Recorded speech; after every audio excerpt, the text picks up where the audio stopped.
Yo, what's up, man? Hey, dude. How's it going? Good. Just sorry, just got in the car and leaving the grocery store. It's pretty crazy in Okay. there. Where you at?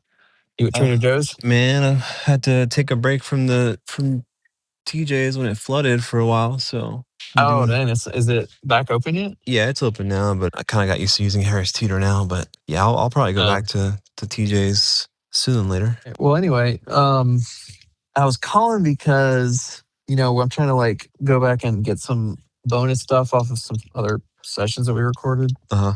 I was going back over the one where we got Swords of Fury and we like drove to that weird dude's house Oh yeah. to get it. And I noticed at the end of that recording there was this weird distorted part that I like had to turn up because it was kind of quiet on there. But it's kind of freaking me out. What? It's Wait, what is it? Like? What are you talking about? it's like I can't really quite make it out, but it sounds like a deep voice in Like maybe another language or something. like someone talking? Hold on, I'm gonna play it on my computer so you can hear it. All right.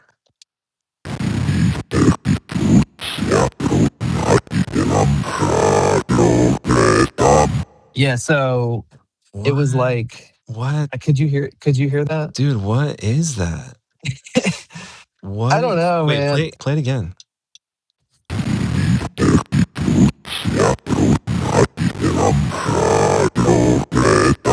What?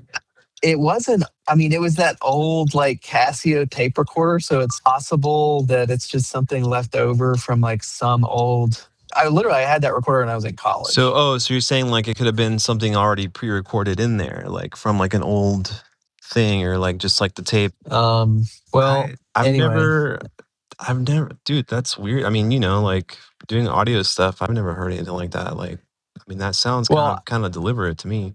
I was thinking we could post it on the show and see if anybody like can figure it out, or like ancient languages expert or somebody. Yeah, maybe somebody who might be able to. It's kind of hard to make out because it's. I mean, I'll tell you, it's definitely not Spanish. It up. Yeah, it reminds me of those like like Led Zeppelin, Stairway to Heaven. There's all these rumors that there's like secret, I don't know, like secret like stuff in there. Yeah, I don't know. That's kind of weird, man. It's kind of got me a little creeped out too, because I definitely like got weird vibes when we were there. So yeah, you're not feeling weird right now, are you? I'm just like trying to get this episode done. I mean, I feel kind of weird after listening to that, man. I'm not gonna lie to you. I feel kind of nauseous. Well, I mean, I guess it's probably nothing, but it's probably just the Taco Bell that I had earlier today. But maybe somebody can help us figure it out. Yeah, I'd be curious. I'd be curious to see. Cool, dude. All right, well, I'll let you go. Cool. All right, man. Well, if you feel weird or something, let me know. All right, will do. All right, later. All right, later, dude.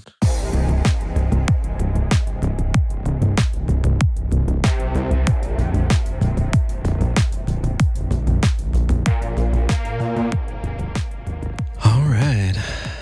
That was quite an experience just now.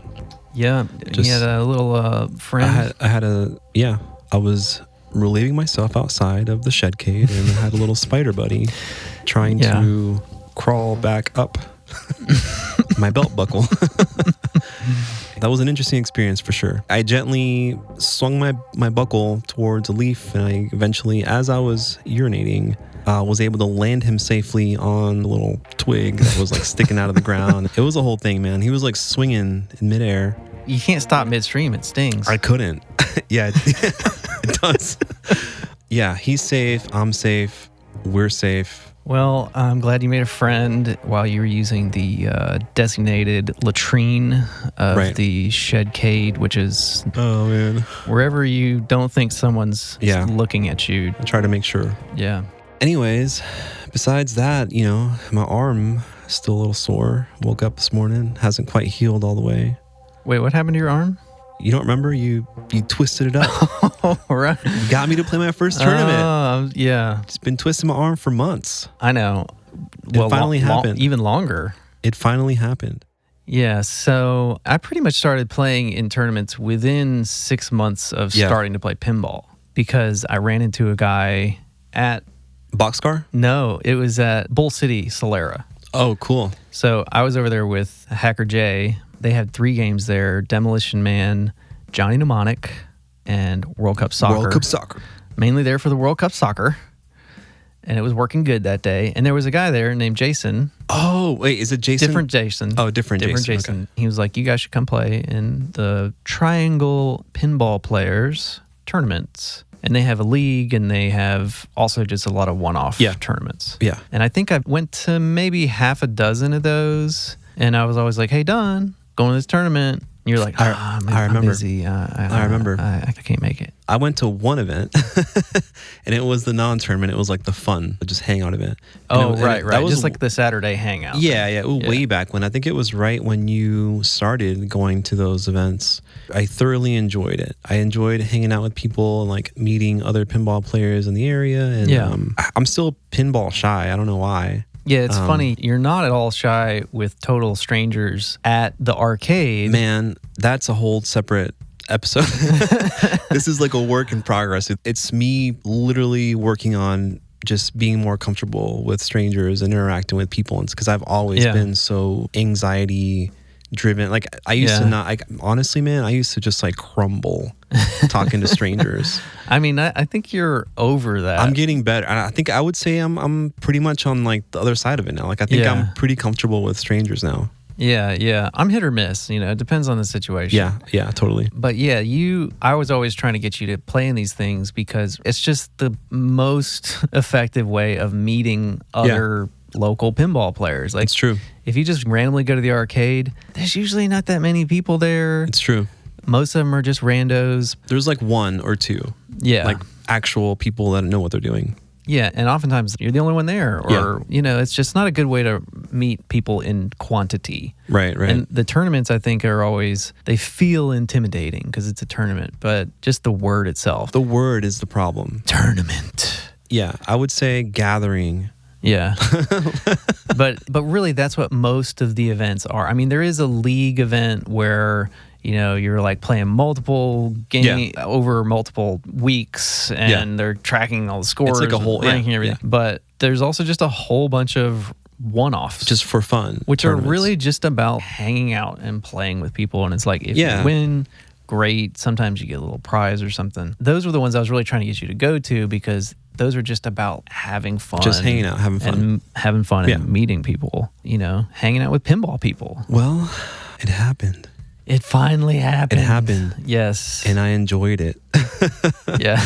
10 out of 10 would do it again. Nice. Will do it again. Yeah. I mean, there are some people that are like obviously competitive, but for the most part, just strangers that are also semi-introverted, just hanging out. Yeah. Trying to talk to each other, but not really because you're too shy. And then when you finally say a word, it's like, oh, hey, we're actually very relatable. There are things that we can definitely talk about. I think pinball people tend to have a lot in common. It's true. I feel like this is a big step for you. I'm proud of you. Thanks, Matt. I'm proud of myself.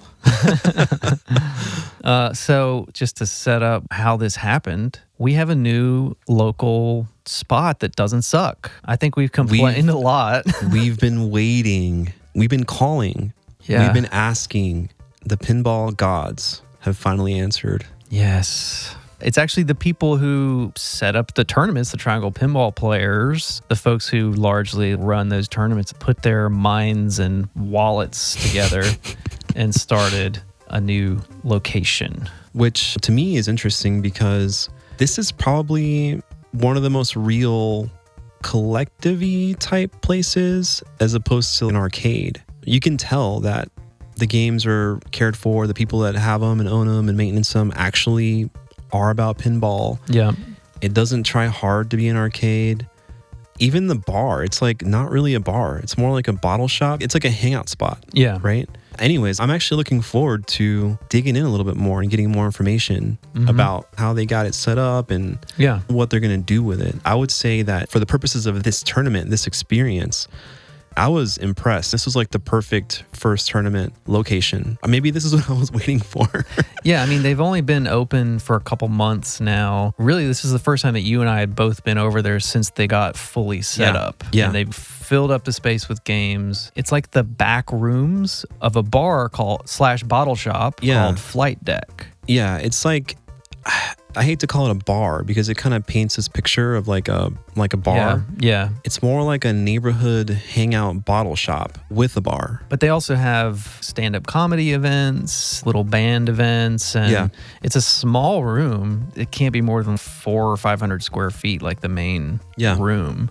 Then they have all these extra little rooms. Yeah. That's where all the pinball machines are and a ping pong table. But from the outside, you would never know. It doesn't look like an arcade. Yeah. It's not like a downtown, you have to drive there. You're not going to get any walk-in walk-by traffic or anything like that. Honestly, like for this purpose, it's kind of perfect. Well, it's not unlike the Richmond Pinball Collective, where it's kind of in an out-of-the-way random strip mall. Right, like borderline industrial kind of looking vibe. Yeah. Rent is probably on the lower end, which is always good. Right. But yeah, it seems like just in the last couple months since they started putting machines in there, there's been more and more people going over there and just becoming aware of it. Yeah. And so this tournament that we went to was technically the Dune launch party. They had a prize of a Dune playfield. How in the hell? Which came from Barrels of Fun. Did they get that playfield? Barrels of Fun donated it. Dude, this place is legit. Yeah, it's legit. I don't know how many Dune launch parties there were across the country. But we went to one of them. It was like a sanctioned event by Barrels of Fun because they donated a freaking playfield. But yeah, it was like on a Wednesday night, 7 p.m. Dude, it's happening. Over 60 people showed up to this thing, which for this area is epic. It's happening. Yeah. Our area is finally getting good pinball. To me, this was like a turning point. Usually the local tournaments that I've been to, the most people ever in any of those tournaments, I think, was about 40 people. Yeah. And that was like a lot, I think. Having over 60 people at this thing, yeah, this was massive. When we showed up, it was low 50s or something. And then by the time it started, it got to like 62 or 64, something crazy. I was like, how do all these people even fit in here? It was insane, man. They have roughly 20 machines. Because they keep their games well maintained and set up, they were basically all in the tournament. Yeah. The only exception, which made me very sad, was Bram Stoker's Dracula. I know. Had some issues at the last minute, so they couldn't put that in the tournament. It's a bummer. I mean, out of the 20 machines, we played like 5 rounds, so we didn't get to play all the games or anything. It's just how it works when you have that many people. It was a good setup. What was the, it was like a 5 strikes fair play or something? Yeah, was that like 5 strikes setup? So I guess it's all position based, right? So there's no keeping track of the actual numeric points, like score. Right. It's more about placing, like first, second, third, or fourth place in a game. You get assigned to a machine in groups of 4. Right. So the 60 people got split up onto 15 different machines for round 1. Yeah, randomly matched up with the match play. So it's all tracked via match play, the event website. You can just like see everything on your phone. They also had screens on the wall they had where a you giant, could see the same stuff. The giant screen, yep. You have the 4 people per game, and it's just how you ranked after everyone plays their designated randomly selected game. You basically rank them in order by score, first, second, third, fourth place. First place, 0 strikes. Second place, 1 strike? Second and third place was 1 strike. Okay. And then fourth place was 2 strikes. Yeah. So then when any given player gets 5 strikes, you don't continue to the next round. So in this setup, you got a minimum of 3 games, because if you came in 4th 3 times in a row, that would be 6 strikes. Or if you came in 4th twice and 3rd or 2nd once, then that would be 5 strikes and you'd be out. So it's pretty fun. It kind of guarantees like enough playtime to be in there, be in the mix a little bit. Yeah, so if you got out after 3 games, you were probably in the tournament for about an hour. They were averaging, about 20 or 30 minutes per round. Yeah, and that's a lot of people and a lot of games going at once. Some games, inevitably, some games kind of play. If Godzilla's in a tournament, everybody knows that game really well. So whoever gets assigned to Godzilla, that one tends to just like... everybody's waiting forever, because you don't start round 2 until everybody's done with round 1. It was cool, man. I had no idea that's how tournaments worked. Yeah, and at this tournament, there's no entry fee. The games were quarter drop. Yeah, and most of their games are set up like 3 games for $2 or whatever. Right. So if you had 4 players, it ended up being about 75 cents per game was your cost to participate in the tournament, which is not a lot. You could play 3 rounds and only spend $2.25 or something. I made the mistake of putting a 20 in the change machine, and I went home, dude, with like a pound, so many quarters. Like a pound of like quarters in my pocket. Yeah, well, at least you can still use those quarters. I know, right? Exactly. It was nice to have just a quarter drop location because our other spots are all token based. So yeah, it was interesting, man. Well, the first game, round 1. Round one for me was none other than Swords of Fury. Right. And they have a nice one. They have a really nice one, and I did terrible. How did you feel going into your first round of your first tournament? That was the problem. Is, man, I had the jitters, man. I had like I don't know, just like first game, first tournament kind of jitters. Yeah. Well, and also I would suggest anybody playing in a tournament, don't show up right before the tournament starts. Get there like 30 minutes or an hour beforehand and get some playtime in. You got to warm up a little bit. I didn't even stretch, man. That was my first mistake. You got to do finger stretches. Elbow bends, deep knee bends. Right. But we didn't really get a lot of warm-up time, so that's part of it. I think it helps to get rid of the jitters. I know. If you've been there and you're playing the games, and especially if like, I just practiced on that game, 10 minutes ago, you feel a little better. I know. It's funny because I don't even care. Like, I play for fun. I don't care about the scores. Somehow I still felt this weird pressure. I mean, it happens to me too, especially on the first or second round. I was on Jurassic Park the first round, and I felt a little jittery. And I think I came in second on that, but ball 3, I just did like a really dumb thing. I had a multi-ball set up, but I just totally just whiffed, just like really dumb thing that I would never normally do. I know what you mean, dude. I did the same thing. So Swords of Fury, right? I think I came in 3rd. So that was like my first strike right away, like right off the bat, first game, a game that I'm familiar with. Right. You know what I mean? Like own. Right. I don't know if that's, that should tell you something. Right. I mean, it is a tough game. I'll just say that. But a quick side note, man. So that was like an icebreaker. I was talking to 2 other people that I played with. One of the guys, his name was John, and he brought his buddy Jacob. Okay. And they worked together. John, Jacob, wait. Jacob was telling me that John, I guess, like brought pinball to like his workplace, which I thought was pretty cool. Oh, nice. Like, I guess he got the other people that he works with into pinball. He started like inviting them to like pinball events and hosting like tournaments for his coworkers. John or Jacob, if you're listening or whatever, like remember me, you beat me at Swords of Fury. Honestly, I would like to know more about that. Let me know. Like hit us up, pod@bashpinball.com. But that was a pretty like almost demoralizing experience. But I was like, oh God, this is the wrong way to start, I had that happen when I owned Mando, and I played a tournament on Mando, and I got and you like botched 4th or something. I was wow. I can't remember the word for it, but if you look up Steve Bowden's pinball dictionary, there is a term for playing badly on a game that you own. On your own game. Yeah. I think I've mentioned it before, but like Keith Elwin, I saw him like totally couldn't hit the right scoop on Godzilla. Yeah, I think you get so dialed into the games that you own. And it's a foreign game now. Yeah, anywhere else. Everywhere else, the pitch is going to be a little different. The flippers are going to feel a little different. The rubbers are going to be a little different. You just can't hit anything. That's a whole nother skill in pinball. To be a tournament player, to be able to quickly adapt, just like shift from like an 80s game to like a 90s and then like 2000s. Now it's like, now we're playing Dune, and now we're going back to 8-ball Deluxe, which is what happened to me. Yeah, you see the really good players. You watch any of those like Bo and Karen's videos or something, and he's doing a tutorial, and like ball 1, he's kind of missing shots a little bit. By ball 2, he can hit every single shot. Yeah. It's crazy. So nice. And now for a word from our sponsor.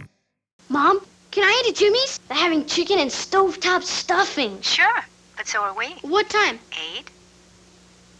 What time are you eating? 6.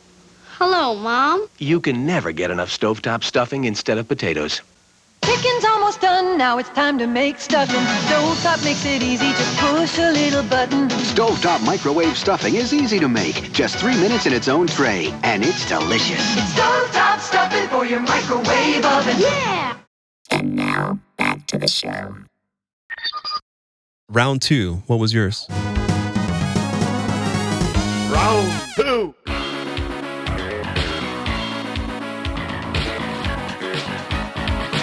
Yeah, so round 2, that was a bummer for me. How was your round 2? Pulp Fiction. Love that game. Fourth. What was it? Just poor performance? Was it jitters? Was it that everyone else was amazing? What happened? So I couldn't hit anything. Like for some reason, like the outlanes on that game are really hungry for one thing. And I got house balled. Are you familiar with the term? No idea. My ball 3 didn't even get to flip. No way. Came down, bounced around, straight into the drain. And so, I feel like I had some pretty bad luck. That's pinball. But anyway, that was my only 4th place finish. Wow. So, drum roll. Round 2 was Dune. Dune. Right away. Never even played the game, dude. Oh, was that your first time? Oh, ever. That's a hard first. And actually, I did really well. Nice. I don't remember what place. It was I think it was second, but I think I was like right on the heels of first. Actually, we kind of talked about the game a little bit. You're not really the biggest fan right now. So this goes back to the idea that I've kind of settled on, that nobody likes a game until they're good at it. I know what you mean. And until I have a really fun game of Dune, I'm probably just going to be a little bit of a hater. I see people having fun with it. Yeah. I know people like it. I've probably played it like 15 times now. And I just can't really find the shots, and I don't know. I had a similar experience. I was still jittery and feeling the tournament pressure, but I mean, I was able to get multi-ball without even knowing. I don't even know what I was doing, right? I was just kind of following like basic pinball principles. Shoot what's blinking. Ramps are good. Loops are good. Yeah. I will say this, man. I enjoyed it. I liked the flow. I could not find the shots, man. Yeah. I had one ball. I swear that thing was like, I felt like it was forgiving me, right? Like the outlanes were forgiving, kept slap saving, and it was working with me. I could not hit a single shot, dude. It was just like post, come back from the ramp, come back from the left loop, just literally missing every single shot. It was crazy. The layout of that game feels to me kind of like Keith Elwin light kind of thing. Like maybe Keith Elwin mixed with the John Borg game or something. It's got a little bit of both of those. Like Keith Elwin Jr.? Yeah, which makes sense. Keith L. Lose. If, Elwin is a great guy to take inspiration from, but it didn't feel as smooth. It felt a little clunkier than if it were a Keith Elwin game. I know what you're saying. I can't make that judgment yet, but yeah, I would say my first impression. It also feels like the ball save and stuff like that is not as forgiving as like a modern Stern game. The timers are pretty short. I like a hard game, so I think I probably will like this game a lot. Yeah, I think I'll like it. Once I get into it. I think I'll like it. I like the theme. Dune is cool. I don't really care about Timothée Chalamet's face. Like, I don't want to look at that guy's dumb face. Timothée Chalamet. But what do you think about Dune? We've never talked about it before. What did you think about the artwork and the toys and that game in general? I think the big complaint was that it's very brown, which to me, like, of course it's brown. I mean, there's sand. That makes sense. Yeah. It's a brown movie. You couldn't make a Dune game that wasn't brown. I do acknowledge also that it's got to be tough to create art for a licensed theme like this, where it's like very binary in a way. It's like Timothée Chalamet's face, like Javier Bardem. Like, you can't really get away from the color palette or the characters and the way they look, which I think is like part of the gripe. I kind of want to see if we can do a stream of it when maybe like we're there and the lights are off and the sound is turned up. Because I do think it's going to be a little bit of a Bram Stoker's Dracula kind of thing where like you got to get into the vibe of the game. Yeah. Obviously, if you're playing in a tournament, you can't hear anything because there's so many people there. But I do think it's a vibe heavy game and the music is very cinematic. And I bet it's a much different experience playing it, like on your own time, in your own environment, like you said, with the lights down, the music, or like the sounds up. I'll say this, the brown, all that criticism, don't really mind it. Yeah. It takes place in the desert. Yeah, I'm fine with that. So I thought like the powder coating, believe it or not, with the actual aesthetic of the metal on the side rails and stuff was cool. Because it has like It looks cool. It looks almost like a weird like artifact that you would find like in another planet or something in the desert. The sandworm like mech thing. It's just cool to see people just doing stuff, you know, like maybe it could have looked a little bit better than like a soda can. But I did have higher hopes for the sandworm. But at least it eats the ball. You know what I mean? It could have been a shark that doesn't eat the ball. Yeah, it eats the ball. It's neat how the ball can cradle in the mouth of it and then it comes up out of the playfield. But yeah, it's kind of like shiny and they're very like geometric, like just like cylindrical with the round. Like we need more organic. But the way that it comes out of the playfield, it kind of almost has to be a cylinder shape. It has to. You know, I don't want to dwell too much on that because they did put a sandworm and it does eat the ball and like I think it's good. Like I think that's it gets the job done. The King Kong mech in the new King Kong game felt right. You know, as far it's like most games don't get the big mechs right. Yeah. And I feel like that one got it right. It's true. It's true. I still think they should have figured out a way to put some actual sand in a box in the playfield and then have like the ball roll across the sandbox and then an actual mini sandworm. Maybe, you know, they can go to Arrakis and like, I'm sure they can find one, baby one, bring it over here. Yeah, like the mech has like a mesh grate on the top, and so like there's sand on top of it. And it filters through, and then it grabs the ball, and then just like sucks it down, you know? Yeah. I don't know, man. Yeah, I still think that's a game not unlike Labyrinth. I mean, I like the Dune movies a little more than Labyrinth. Labyrinth is cool, but it's not hugely nostalgic for me. Yeah. It's similar to that as far as I wouldn't mind having it, and I'm sure I would really enjoy it, and I'd probably play it for several months and sell it and be happy. Overall, I will say it was a beautiful game, and I did have fun. I want to play it more, so I think it's, for me, net positive. One standout thing in that game that I did think was really cool and innovative was the pain box. So if you remember in the movie, he stuck his hand in this box and he like felt in crazy pain and it's like a test of will sort of, and then he pulls his hand out and he's fine. The game has the pain box, but the way that it's implemented is you have to hold down the action button while you're playing. So you have to be flipping on both sides while holding down the action button the whole time. I see. And so like, do you hold it with one hand and then try to flip both flippers with the other hand? Or do you try to flip back and forth while holding the action button? Right. I think I saw most people just trying to hold the button with one hand and then flip with the other. Both hands. I do feel like if you're a big fatso, just put your gut on it. Just plant your gut over that thing and you're good. Oh man, that is a first unfair advantage to having a gigantic belly. Right. Beer belly wins in that case. That's funny. But that was a kind of cool thing. Yeah. It's one of those innovative things that I think Barrels of Fun is doing some kind of cool, interesting things like that that's cool. I haven't seen before. That's cool. So kudos for some innovation. Yeah, I'm excited to see what else they come out with. But first, I got to play more Dune. Round 3.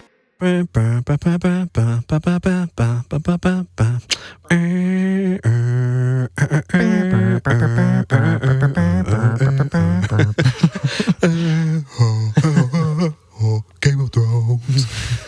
Yeah, I did actually pretty good. But unfortunately... It was a pro. Yeah. And you know who owned it? Who? Jared.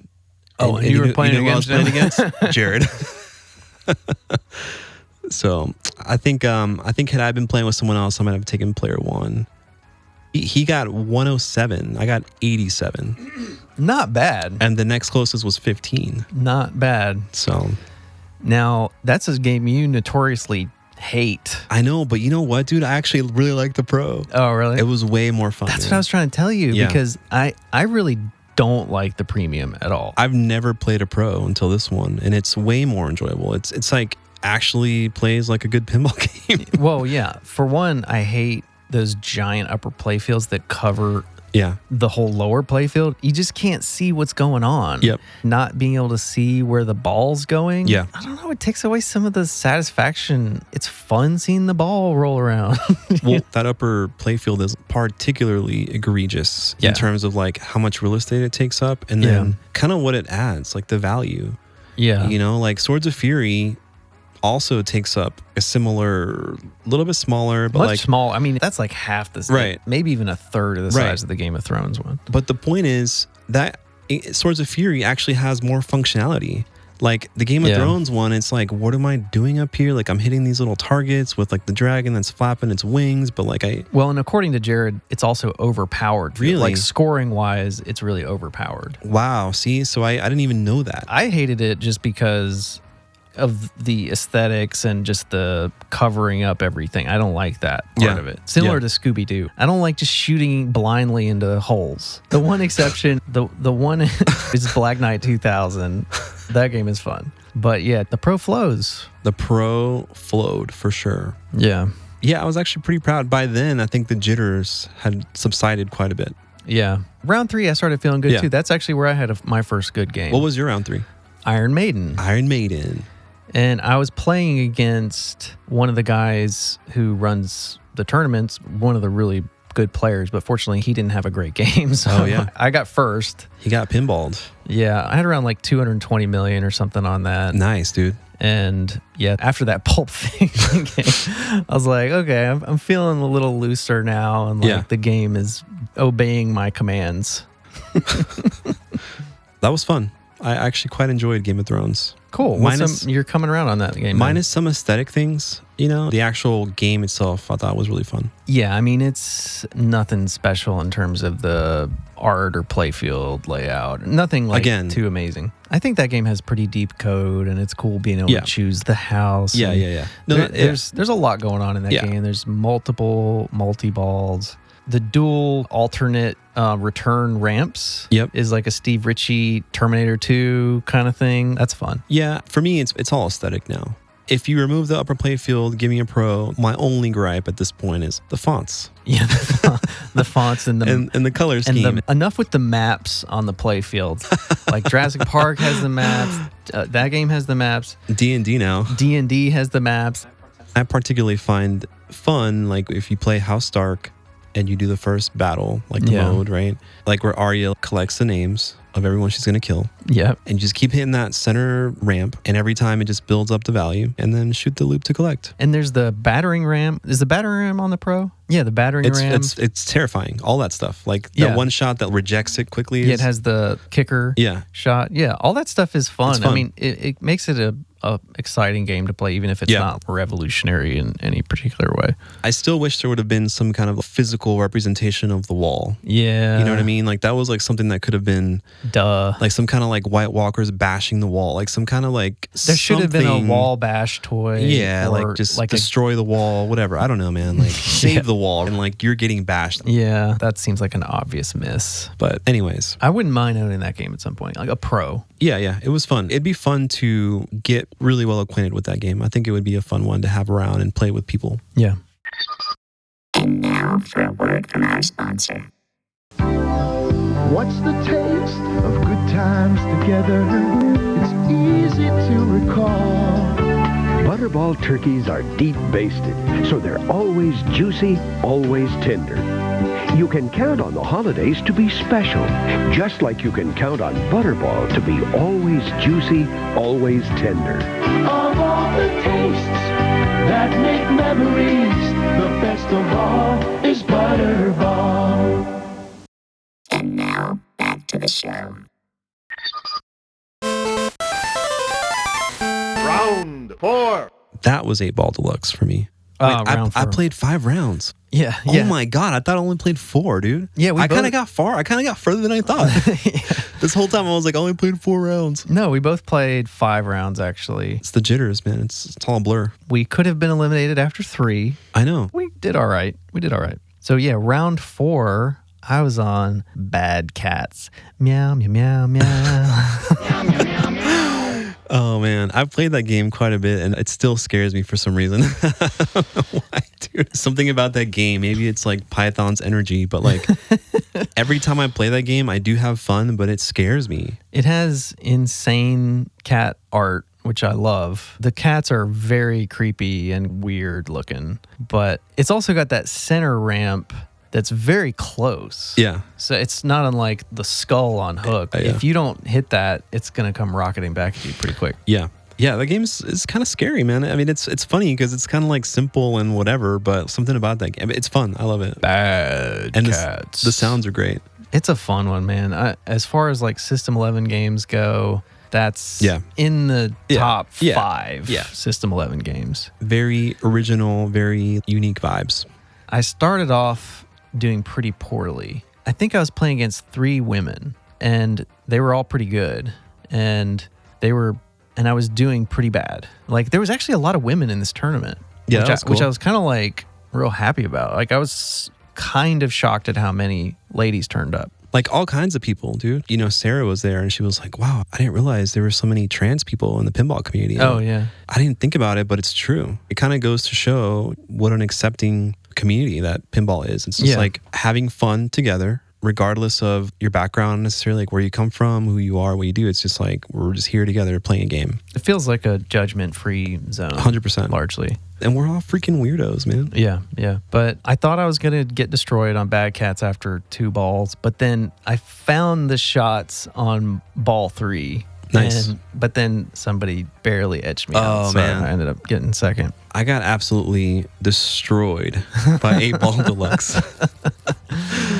Which is funny because if you look at the score, you would think otherwise. Right. I think I got 3rd place. 90% of my score was on my last ball. Yeah, that was me on Bad Cats too. Man, that game, it's very unassuming, kind of slow, a little floaty, like just hit the drop targets to get the balls and hit the 8-ball. Nope. You're done. Yeah, it's not the easiest game. And like you and me, we don't play a lot of early 80s, late 70s era games. Yeah. And the feel is just so dramatically different. It's hard to shift gears. It is. And we all got rocked by that game. I want to say the game, I don't remember exactly the time, but we said it was an average of about 30 minutes or so per like round. 20 to 30, yeah. We were out at like 12 minutes, man. Yeah. That game, it just like annihilated everyone. I don't think any of you broke 1 million on it. Hell no. It's tough if you're not I have the scores. really dialed into it. The top score was 741. Wait, round 5. Oh, shit. Round 5. Round 5. Yeah, round 5 was make or break because we were both one strike away. One strike left of being eliminated. What was yours? Do you want to go first? I had probably the worst possible game. Not to give too many excuses. I mean, that's what I'm mostly doing, but it was Stars. Stern Stars. Oh, man. That's a tough one. Brutal. I've heard. It's just random. Everybody knows that game is random. The flippers are super far apart. There's no chance of saving it if it's anywhere near the middle. It does have a center post, but good luck getting any help from that. Oh, my God. I was playing against Joan McCool. Cool. She is in her 70s. She's a great player. Her son is maybe one of the best players in the state, Tim McCool. I don't know what she did, but she did something right. Yeah. And a couple other guys. I mean, it was just instant drains. Just getting John Wick, one dude, after left the and other. right. And the scoring seemed... we were trying to understand the scoring. It was like, hit the drop targets, hit the spinner. But then Joan ended up winning because... her bonus was so high, which I think is just hitting a pop bumper in the center advances your bonus. That's so it's just kind of random. Do you remember your score by chance? It was about 600,000, and I think the winner broke 1 million. You know who got a great game on Stars? Who was that? Jared. Oh, of course. Yeah. I came over and I was like trying to find him. I was going to ask him about something and talk to him about this show, I think the podcast. And he looks at me, he goes, I actually got a pretty good game going on Stars right now. And he was so stoked and I was like, geez. And like, it's rare. Yeah. It was hilarious, man. Yeah, that game is impossible. It's cool to look. Like, I like the aesthetics of it. I've never played it. Yeah. I got to play it. Round 5. Round 5. Oh my God, dude. Congo. Oh, you had Congo? I played Congo, and I love that game. Yeah, they got Congo right beside King Kong. Motherfucking Congo! Congo. I love that game, dude. I love Congo. Really? Yeah, I wish I would have done a little better. I think at that point, I was just a little tired, and I hadn't had dinner. Like, it was just kind of like a long day for me, like full day at work. And then I can't say I didn't give it my all, but I also can't say that I did. I did the best that I could. I'll say that. I actually did pretty well. I think I still got second place. I only had 1 strike left, so I was out. But that game was also pretty brutal. Like, we all pretty much were done within like 15 or 20 minutes. Yeah. Also. That game can be tough. Like, it's got some really close shots and stuff. It's not super easy. Actually, I've heard it said that it's very similar to Iron Maiden's layout with a ramp through the pop bumpers. Interesting. Iron Maiden may have taken a little bit of inspiration from that game, but I don't find them to shoot that similarly. I didn't even put 2 and 2 together, man. I would not think one with the other. Yeah, Congo, I always have to put in several games to feel like I'm doing anything. That's one of those games, like I said earlier, that I just connected with right away. Like, for whatever reason, something about, maybe it's the sub playfield gorilla, maybe it's the nostalgia of the film. By the way, the sub playfield on that, not that great. I love it, dude. I think it's incredible. What are you doing? You're just hitting that ball to hit those I don't know. I don't even care. I just want to hit the ball with the gorilla hands. I mean, I'm glad it's got it, but I don't know how much value it adds. Man, it's got all the value. That's the magic, dude. That is the magic, you know? That was not the greatest movie. Like, did you see the movie? I freaking love that movie, dude. Oh, really? Yeah, I do. Maybe we need to rewatch that. That is a great movie to watch. I think I saw it in theaters, and I don't remember really liking it or disliking it that much, but I don't have any, like, nostalgia about Congo. I do, and I love that movie when I was a kid. Oh, yeah? And watching it as an adult, not as good. not as good as I remember, but, you know, I think nostalgia for sure plays into how much I like the movie. It's not really a great movie, but it's fun. It's entertaining. It's kind of like we said earlier with Addams Family, going back to like a simpler time, just kind of linear, like semi-low stakes until those gorillas go fucking crazy. Yeah. And they start trying to kill everyone. For me, it has this like similar thing of like adventure, Legends of the Hidden Temple, like in the jungle. I grew up in the jungle. Something about it, man. It was like, I'm going to find this old temple from like before Jesus, and there's going to be monkeys living in it. You know, like that was real for me. Like as a kid, there were places in Panama that were like that, you know, that were like islands that Okay. I can see that being more relatable for you than it was for me, probably. There were monkey islands, dude, that were uninhabited. Like, it was crazy. But anyways, yeah, I love that game. I think for me, the Congo came after Jurassic Park. Yeah. And they were both based on Michael Crichton novels. Right. So I think there was a lot of comparing Congo versus Jurassic Park, and gorillas just can't compete with dinosaurs. Yeah. Like, it's just no comparison. Yeah. For me, it was the opposite. I knew dinosaurs weren't real. Gorillas were 100% real. So it was scarier. And when you say dinosaurs aren't real... Well, not today, you know, maybe in like a remote island and hidden in Costa Rica somewhere. You know, some people think dinosaurs didn't actually exist. Oh, hell no, dude. Of course they did. I just mean today. Those bones were planted. Yeah. The fossils are fake. 3D printed. Yeah. No, man. Yeah, of course. Come on, man. Yeah. We wouldn't have chickens today. That's right. In that regard, to me, Congo was even scarier than Jurassic Park. Gotcha. Because it could really happen. Because you lived in the jungle. Are there native gorillas in Panama? No, man. There are other monkeys, like smaller, like spider monkeys and other just like regular. Cute ones. Yeah. There's actually an island that has legitimate spider monkeys. I don't know if they're native. I think it's called like the Spider Monkey Island or something like that. I used to want a monkey as a pet. That was like my dream as a child. What's funny is my mom's friend, now that you say that, had a pet monkey. Oh, really? Yeah, for real. Oh, man, that's awesome. And did you get to play with it? I never got to do that. Back in the day, man, in Panama, it was pretty much like the Wild West out there, dude. Yeah. Like, you could have pretty much any animal you wanted anytime in your yard. Nowadays, we know that's not okay to imprison anything. But yeah, man, people definitely had pet monkeys and stuff back in the day. It wasn't illegal. That's the point. I wanted one of those little like cigarette smoking, drum playing capuchin monkeys. Dude, Panama has these tiny little capuchin-like monkeys that almost look like little warrior face paint. They have these little like stripes on their faces and these little mohawk looking like hairs. Oh, man. And they're tiny, dude. They're like the size of like, they're smaller than like a teacup chihuahua. Oh, wow. It's really cool. You should look it up. I'm going to look it up. We'll post a picture somewhere. We should get one to live in the shed cage. Wouldn't that be awesome if we just had a monkey living in here? Oh, man. I got to find it. Hang on. This is, oh my God, Game of Thrones. Joffrey's spider monkey, a.k.a. Joffrey's tamarin. Oh, tamarin. The Panamanian, also known, these are all the same animal, just by different name. the Panamanian whiteface capuchin. That's pretty cool. So this guy is probably about as big as my iPhone, dude. Yeah. It's crazy. Like, it's smaller than your hand. They're so tiny. It's really crazy, dude. They look like these little fragile munchkin baby things. It's really wild. I want one. Yeah. I basically grew up in the Congo. Yeah. They move like freakishly fast. Yeah. Like how insects move faster than like a human size can interpret. Yeah. Their little like head movements and like they're very jerky. Like you know what I mean? Yeah. And like when they reach out to you, it's weird, man. It's like an alien, but it looks like you. So yeah, Congo was pretty much the perfect game for me to end my first tournament on. Yeah. Freaking love that game. Anytime I play that game, nothing but fun. I ended it on a fun note, even though I got my final strike. Yeah, Stars was... That was your final game? An abrupt ending to my tournament. That was kind of a bummer last game. That's a bummer. I actually had like a good ball. I was like hitting stuff and like kind of had a long playing ball. No points. Heard. But anyway, so we both, my goal going into it, you were like, what do you want to do? And I was like, just want to be in the top 50%. Let's get in the top half of this thing. I'm not going to feel bad about myself.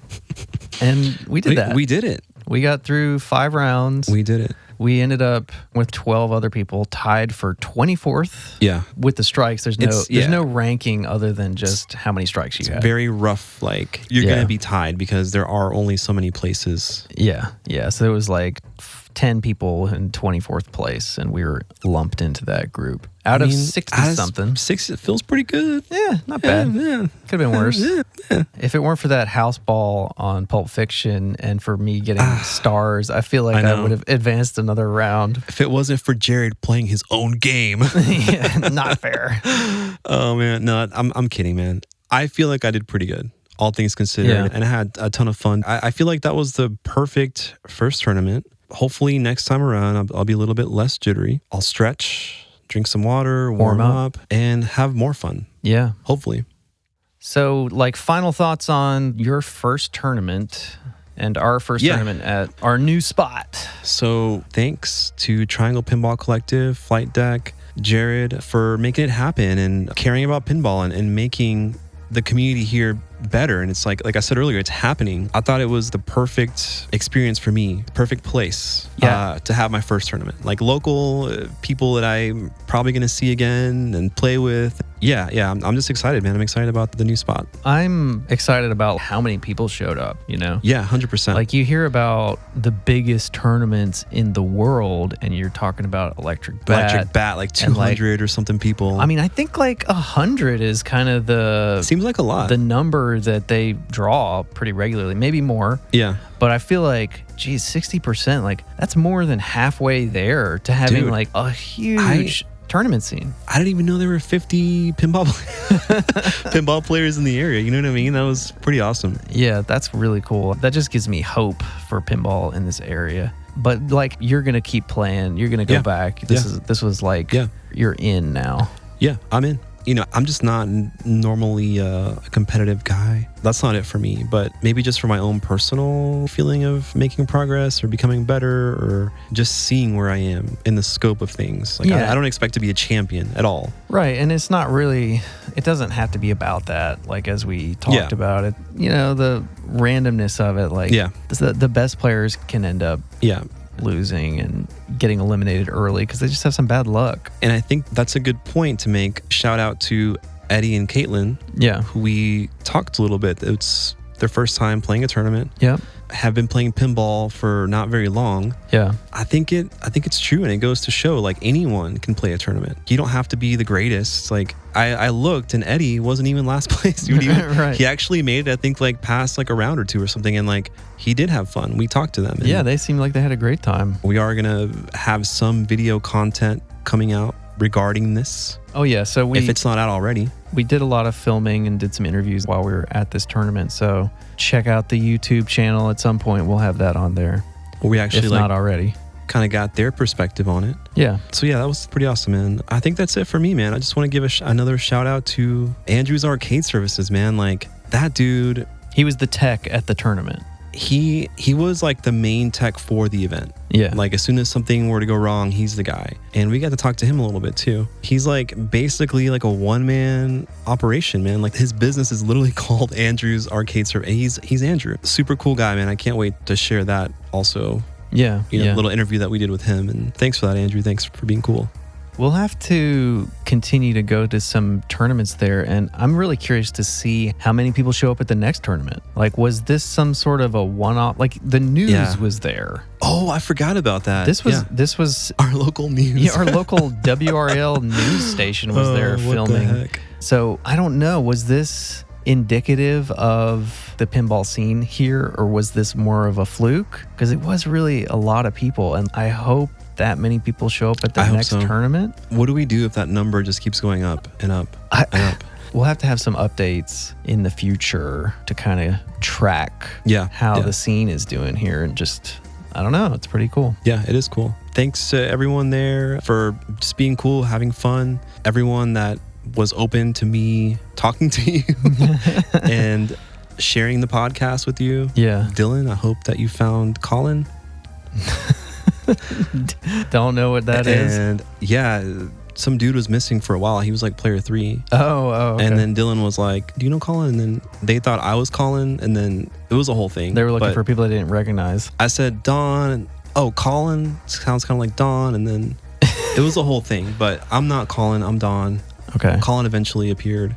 And then, also my long lost encounter with Logan, my pinball BFF from like 7 years ago. Or more.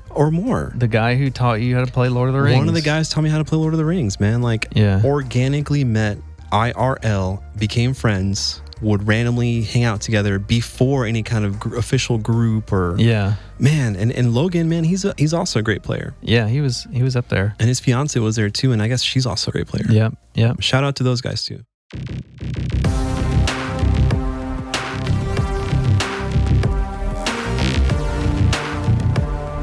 Territory now.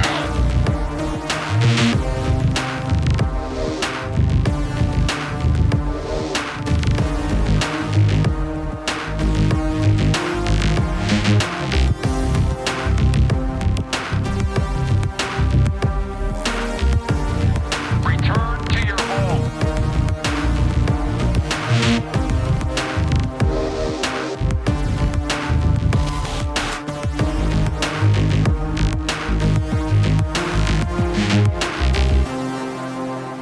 Evacuate all personnel.